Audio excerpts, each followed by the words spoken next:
Good morning. My name is Matthew Orman. I'm director at the Sustainable Soils Alliance. Welcome to this, the latest in a series of expert talking head interviews that where we dig into, if you'll forgive the pun, critical, relevant topics relating to the science, policy, and practice of sustainably managed soils in the UK. Today's subject is peat soils in the supply chain, and I'm delighted to be joined by Swaantje Marten, Sustainable Agriculture Lead at WWF UK, who will be talking us through some research and analysis she's been leading in the UK over the last year.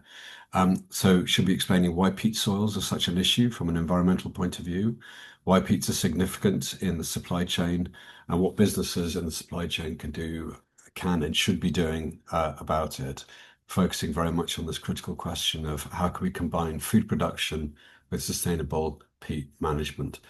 Switch is going to give a brief presentation, and then I'm going to follow up with a few specific questions. So, Swaantje, without further ado, over to you. Thanks so much, Matt, and yeah, welcome everyone. It's my absolute pleasure to be here, and we're here to talk about, yeah, as Matt said, a really specific type of soil that probably deserves more attention than it currently is getting, because it is a major player in the UK food supply. It's a real superhero for producing nutritious food. However, at the same time, can also be a big emitter of greenhouse gases. So we're of course talking about peat soils today, and a few more sort of insights into why this is so important. A staggering 85% of total peatland greenhouse gas emissions in England come from lowland peatlands. So those are the soils drained for agriculture. But at the same time, we produce about 40% of our vegetables in the UK on this type of soil. So we actually have quite a big dependence on this resource. And at the same time, the Climate Change Committee's land use report recommends that we should fully restore 25% of lowland peat with some form of mitigation to a further 50%. So that requires a really significant change in how we use those soils. This is a slightly uncomfortable truth, because at the same time, the current government rightfully has announced an increased focus on food security and increasing British production of fruits and vegetables, because at the moment the UK imports almost half of our fresh vegetables and 85% of fruit. If we wanted to see a dietary shift that includes more plant-based foods, for instance, then we would arguably need to grow more of this stuff, not less. So while moving production off peatland completely might be the most effective way to stop peatland degradation, it would in fact increase the UK's reliance on imports and displace the environmental impacts associated with food production to other sourcing regions, many of which are already suffering from water scarcity and soil degradation. Failing to address this challenge of peat is not only bad for climate and environment, but would also pose a serious risk to a stable and high quality supply of UK grown vegetables in the long run. Studies in drained fenlands used for arable crops in England have found long-term subsidence rates in the region of about 1.5 centimeters per year. And we can see this really well here on the picture, which shows the home fence post, which shows that approximately 4 meters of soil have been lost since that area of land was drained in 1852. So under the current farming regime, peat will continue to deplete gradually until it loses its fertility and capacity to deliver high-yielding vegetable crops without ever-increasing inputs. So the million-dollar question is, of course, how can we combine food production with sustainable peat management? And as with most complex problems, there's no silver bullet for this one. Finding the balance between food production and peat restoration will require really careful and context-specific analysis. I'm now going to talk a little bit about what supply chain actors and specifically retailers can do to help solve this issue. So I think the first action here is to really improve our understanding of where peatland is, what condition it's in, and how it's being used at the moment. The land use framework and the recently updated England peat map are a good first step in that direction. But we've heard from a lot of farmers already that they might lack the needed granularity to really design realistic solutions achievable at local scale. So I would argue that retailers actually have a unique role to play here to map out their own supply chains in more detail, and engaging with suppliers to understand where they have exposure to lowland peat is the first step in this.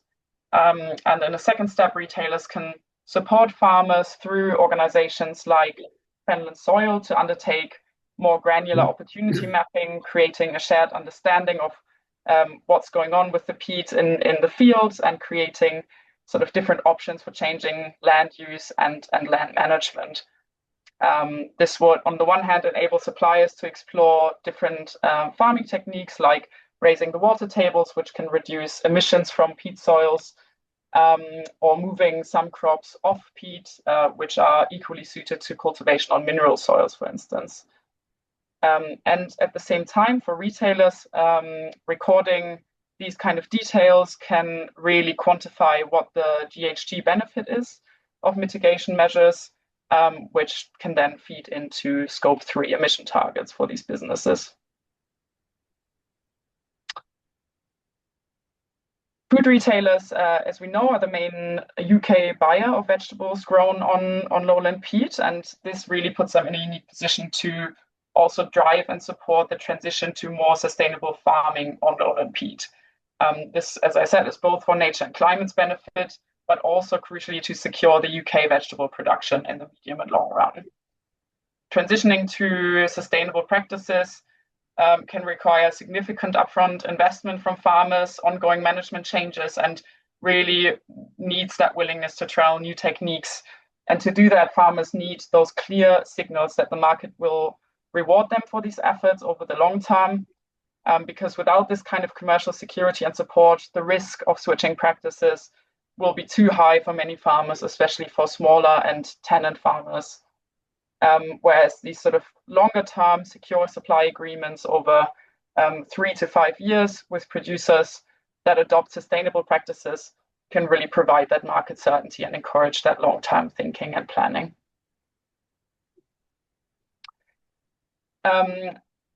So even though we know quite a lot about what kind of techniques and sort of farming methods would be more sustainable for different soil types, especially for peat soils, there is still quite a lot of unclarity as well. And to kind of give farmers the confidence to try new techniques and change land management, we need to really continue building that evidence base on what works. And private sector can play a role in that, in partnering with academic institutions and farmer networks, in sponsoring trials across farms, hosting innovation showcases, and really supporting that peer learning between farmers. They can also help by funding R&D into alternative crops that operate better under wetter farming conditions, or also different cropping systems. Another really important way of reducing pressure on soils, not just peat soils, but soils and land in general, is to reduce wastage in supply chains. So retailers can do that by reducing the sort of stringent guarantees demanded from suppliers, which can really substantially reduce overall food waste and the demands on land and the resulting emissions. Retailers can also reduce waste by scaling up marketing and selling surplus produce during periods where supply outweighs the demand. And then last but not least, I think it's essential to mention the immense impact that the protein transition will have on our food production system, because achieving a 1.5 degree aligned pathway and restoring nature will require not just a change in how we produce food, but also what we produce, or rather how much of what we produce. And retailers have a really important role to play here in providing customers with a more balanced choice of proteins. Reducing our consumption of animal proteins would mean using less land to grow crops for animal feed, and that includes peat soils. and freeing up that land to grow human food. Some forward-thinking retailers have already incorporated healthy, sustainable diets into their strategies. However, in WWF's latest What's in Store for the Planet report, we can see that protein sales are still too heavily weighted on livestock protein. So in the slide here, you can see the top line is the recommended protein split, and the ones underneath show retailer performance at the moment, which is still a way off. So in summary here, I just wanted to flesh up again these 5 recommendations that I've shared, what private sector and retail specifically can do to use their unique position to support the sustainable management of peat soils in supply chains and help ensure that UK farmers can continue to produce delicious and nutritious food well into the future. And I just wanted to point you to the various resources we've created over the last year or two in cooperation with really brilliant expert organizations like UKCEH, NIAB, Fenland Soil, and many, many farmers who farm on peat themselves. So we've created resources here for different audiences with specific soil health guides, for instance, for farmers, specific retailer recommendations, discussion papers, and so on.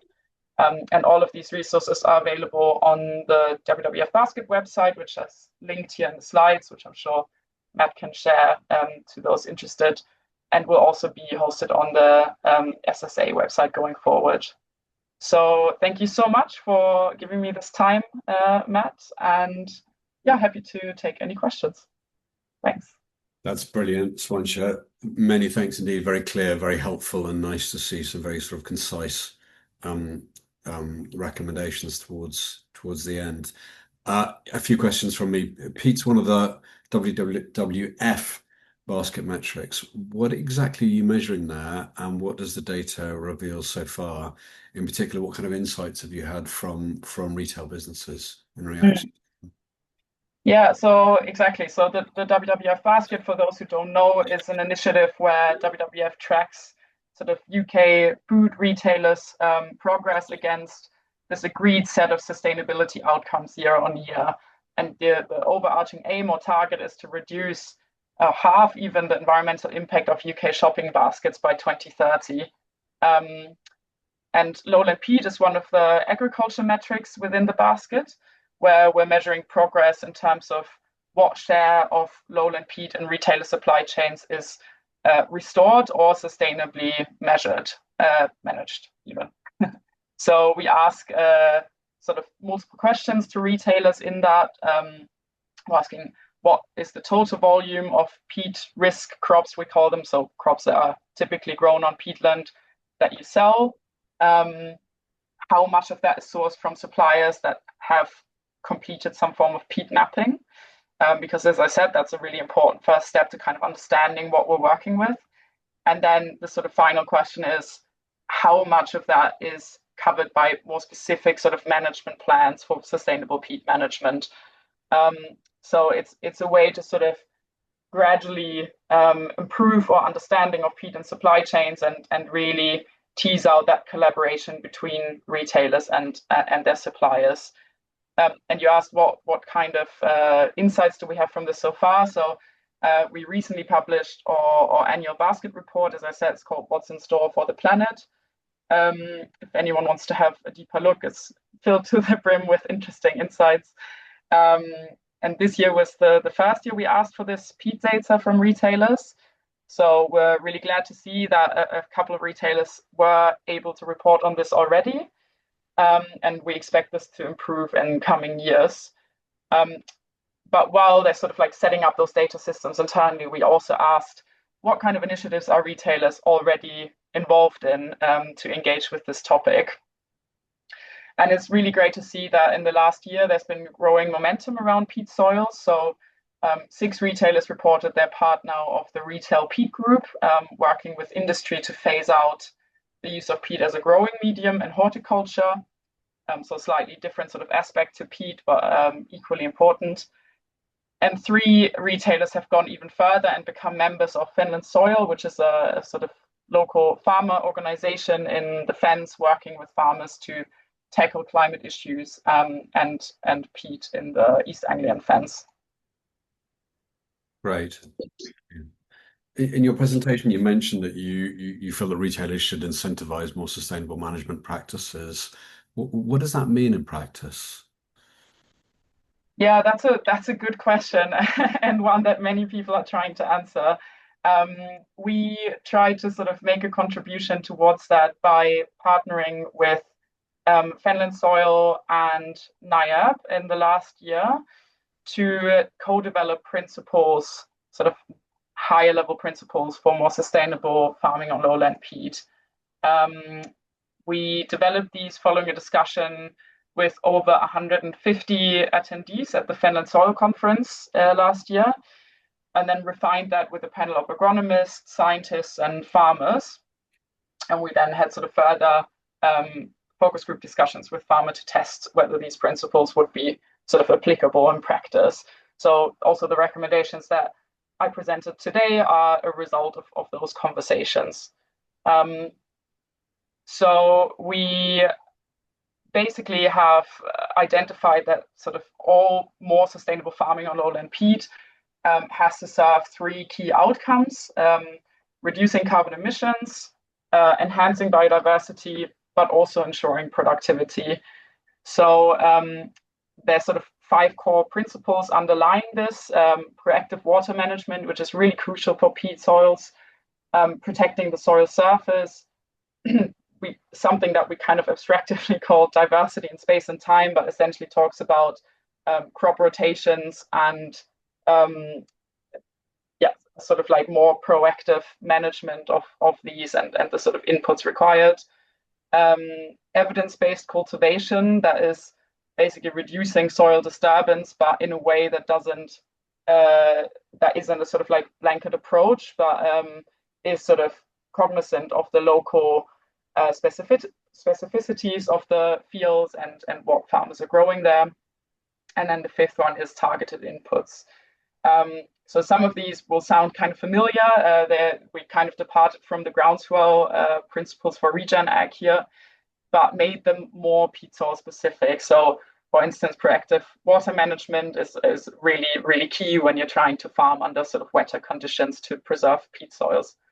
And in the discussion paper, which I've linked in the slides, we also identified more specific farming techniques contributing to each of these outcomes. But as I said, there's still a lot of uncertainty, and that's why it's really important that we kind of continue building that evidence base. Great, thank you. The government had promised a ban on horticultural peat sales going back to, well, we promised in 2024 to take place in 2024, but that legislation has been delayed.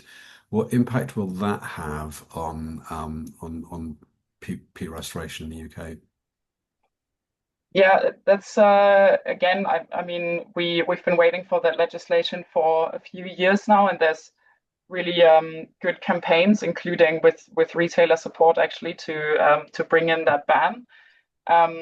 And we at WWF also would support the ban of peat sales for horticulture. So, for instance, in compost that you might buy in a gardening center and these kind of things, because it would put the private sector on a level playing field without sort of giving certain businesses a sort of first mover disadvantage, as it were. However, I think this kind of ban should not extend to growing vegetables in the field on peaty soils. As I said, I think in the presentation, we grow almost half of our veg on peat soil. So it's just not feasible to move all of that off those soils unless we just rely extremely heavily on imports instead. But we really need to ensure not only that sort of food security in the UK, but also finding that balance between protecting the environment and protecting the livelihoods of farmers exposed to peat soils. Otherwise, if we don't kind of support that just transition, we risk leaving a really important group behind. So I think, again, like supporting farmers and really figuring out that opportunity mapping, understanding like where are opportunities to kind of change management styles or move some crops, raise some water tables, that really localized approach is really the way forward rather than a sort of blanket ban. Great. And then last question, you referred to a few initiatives going on around the country the retailers can get involved with. Do you want to maybe repeat those or add any others that you think retailers can get behind?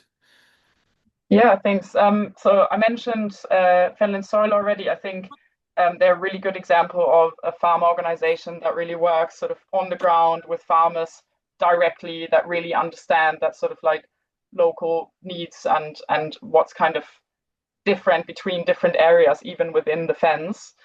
So I think supporting these kind of organizations is really really helpful for retailers who don't usually have the time and capacity and resources to kind of go that deeply into that local level when that is really what is needed for this kind of issue. So yeah, wherever possible, I think supermarkets should try to really engage with these sort of more localized organizations. Um, and yeah, there are a lot of good research organizations out there. I've named a few that we've partnered with. UKCEH and NIAB are really sort of leading the charge on this kind of soil research. So getting involved with those is also a great opportunity, I think. But I don't know, maybe there's something else that you want to mention as well, Matt. Anything that SSA is doing that for the protection of soils. I'm sure you're doing a lot of great work. Businesses can get involved in. So Well, thank you. I mean, that's well, thank you first of all for a very clear and helpful overview, and also I guess a simplification of what could otherwise be a quite complex topic. It's a really good bit of research. It's something that we're going to be saving on our website, having with links to WWF, of course, and something that we're also going to be pushing and promoting through our own soil health industry platform, which brings together retailers and manufacturers from across the UK to kind of understand and discuss their impact on soils and what they can be doing about it. And I think one thing you alluded to earlier on, which was scope 3 emissions, and the need and the requirement for businesses increasingly to report on their scope 3 numbers and to account for those in global national reporting frameworks. And I think that's something that's going to draw Peat, in particular within the soil category, into a really sharp focus in the years to come. So I hope that this will be a really useful resource for businesses looking to understand their impact on peat and what they can and should be doing about it. So on behalf of everyone at the SSA, thank you very much indeed for that. And yeah, we look forward to working with you in the future. thanks so much.